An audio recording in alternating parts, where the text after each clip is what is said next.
আগামী 25 ডিসেম্বর বেলা 11:15টায় ঢাকায় অবতরণ করবেন তারেক রহমান। বিমানবন্দরের নিরাপত্তা পরিদর্শনে তাদের খালেদা জিয়ার স্বাস্থ্য স্থিতিশীল জানালেন ডাক্তার জাহিদ।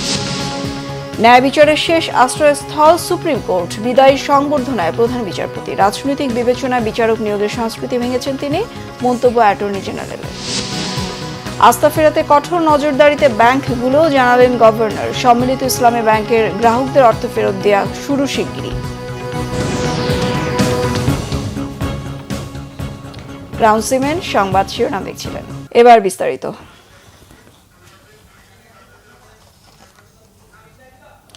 দর্শক, আমরা চলে যাচ্ছি সরাসরি গুলশানে বিএনপি চেয়ারপারসনের কার্যালয়ে, যেখানে এই মুহূর্তে রয়েছেন সহকর্মী নাবিল জাহাঙ্গীর, যুক্ত হচ্ছে তার সঙ্গে। দর্শক, এই মুহূর্তে সেখানে ব্রিফ করছেন বিএনপির স্থায়ী কমিটির সদস্য সালাউদ্দিন আহমেদ।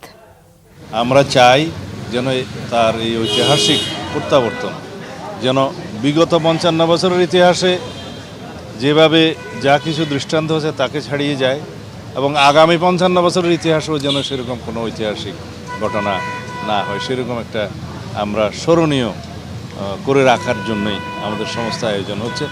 আশা করি সারা দেশের মানুষ সেই জন্য অপেক্ষা করছে। আপনাদের সকলের সহযোগিতা প্রয়োজন।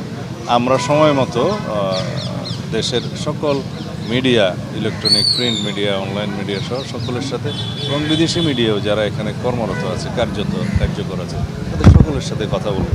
আপনারা জানতে পারবেন আমরা একটু বিমানগুলো চূড়ান্ত কয়টা নাগাদ উনি অবতরণ করবেন। আর বাংলাদেশ বিমানের যেটা নিয়মিত ফ্লাইট, যেটা কমার্শিয়াল ফ্লাইট, সেইটাতেই উনি আসছেন, এবং সেটা ল্যান্ডিং টাইমটা 11:55 ঢাকা বিমানবন্দরে, 12টাই বলতে পারি আমরা।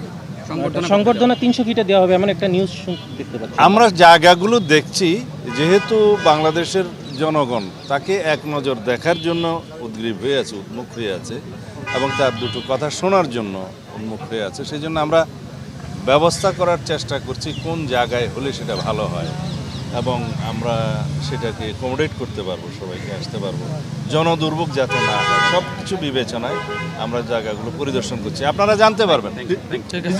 রিজু ভাই ভাইয়া, অভ্যর্থনা যে কমিটি, আপনাদের কাজের কি অগ্রগতি কতটুকু হয়েছে? আপনাদের অনেক দূর অগ্রগতি হয়েছে। আমরা জাতীয় স্থায়ী কমিটির সদস্য জনাব সালাউদ্দিন আহমেদ, তার নেতৃত্বে এটা বাস্তবায়নের জন্য আমরা যতদূর আমাদের এই পর্যন্ত এগোনো দরকার, আজকে কয় তারিখ? আজকে 18 তারিখ পর্যন্ত এগোনো দরকার, আমরা ততটুকু এগিয়েছি।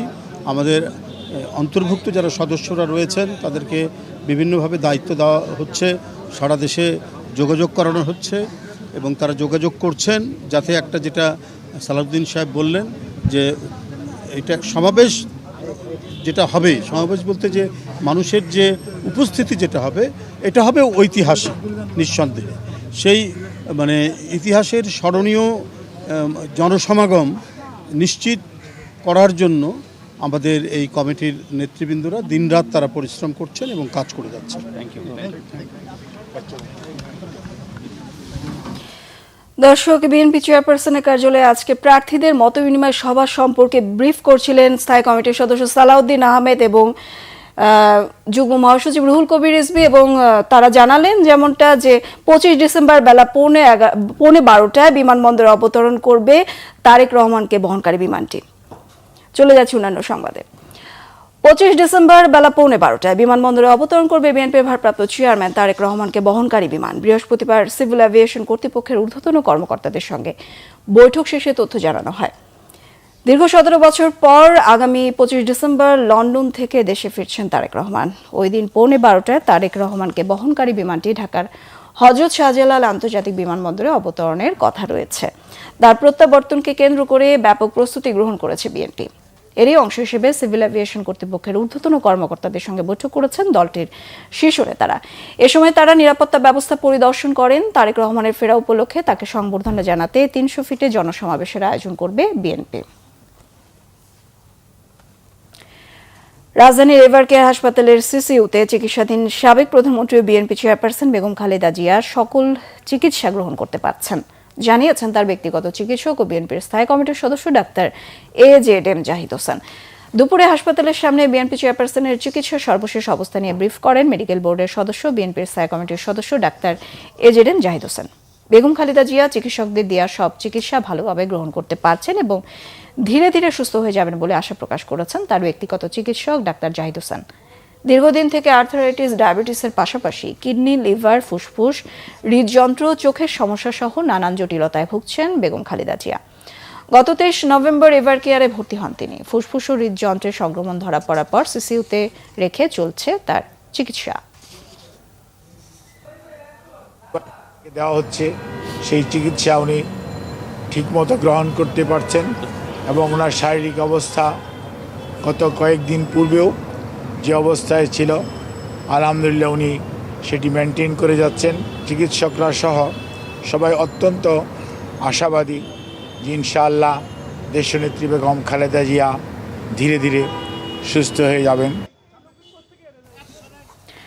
সিঙ্গাপুরে চিকিৎসাধীন শরীফ ওসমান হাদির জন্য সবাইকে দোয়া করার অনুরোধ জানিয়েছেন স্বরাষ্ট্র উপদেষ্টা অবসরপ্রাপ্ত জাহাঙ্গীর আলম চৌধুরী। সবাই খাস দিলে দোয়া করলে অবশ্যই হাদি সুস্থ হয়ে ফিরে আসবেন বলে আশা তার। সচিবালয়ে সাংবাদিকদের সঙ্গে আলাপকালে উপদেষ্টা এসব কথা বলেন। জুম্মার নামাজের পরেও ওসমান হাদির জন্য দোয়া করবেন যেন উনি সুস্থ হয়ে আমাদের মাঝে ফিরে আসে। আপনারা খাস দিলে দোয়া করবেন, শুধু আমার কথা শেষ করতে দেন। ওনার জন্য দোয়া করবেন এবং অন্যান্য ধর্মাবলম্বীও যারা আছে তাদেরও বলবেন এর জন্য দোয়া করার জন্য। আমাদের দোয়াই এখন তার জন্য সবচেয়ে বেশি দরকার। আপনারা যদি খাস দিলে দোয়া করেন উনি অবশ্যই সুস্থ হয়ে চলে আসবেন। শেষ দিনের মতো আজ আপিল বিভাগে বিচার কাজ পরিচালনা করেছেন প্রধান বিচারপতি সৈয়দ রেফাত আহমেদ। এ উপলক্ষে আপিল বিভাগের এজলাসেই অ্যাটর্নি জেনারেলের কার্যালয়ে সুপ্রিম কোর্ট আইনজীবী সমিতির পক্ষ থেকে তাকে বিদায়ী সংবর্ধনা দেওয়া হয়। এ সময় আপিল বিভাগে উপস্থিত ছিলেন সুপ্রিম কোর্ট ও হাইকোর্ট বিভাগের বিচারপতি, বিভিন্ন ট্রাইব্যুনালের বিচারক, আইনজীবী, সুপ্রিম কোর্ট সচিবালয়ের কর্মকর্তা ও প্রধান বিচারপতির শুভাকাঙ্ক্ষীরা।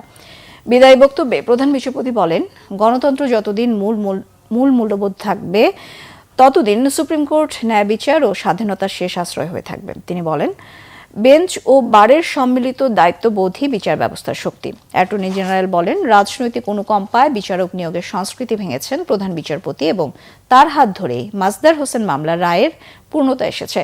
সুপ্রিম কোর্ট আইনজীবী সমিতির সভাপতি মাহবুবউদ্দিন খোকন বলেন, সৎ, নিষ্ঠা ও দক্ষতার সঙ্গে দায়িত্ব পালন করে প্রধান বিচারপতি সাংবিধানিক সহ বহু গুরুত্বপূর্ণ মামলা নিষ্পত্তি করেছেন। 27 ডিসেম্বর অবসরে যাবেন প্রধান বিচারপতি, কিন্তু আজই ছিল আপিল বিভাগে তার শেষ কার্যদিবস। চলতি বছর শেষে দেশের বৈদেশিক মুদ্রার রিজার্ভ $35 বিলিয়ন পৌঁছাবে এমন আশার কথা জানিয়েছেন বাংলাদেশ ব্যাংকের গভর্নর আহসান এইচ মনসুর। আর এ লক্ষ্য পূরণে বিশ্ব ব্যাংক বা IMF এর কাছ থেকে কোনো অর্থ সহায়তা নেওয়া হবে না।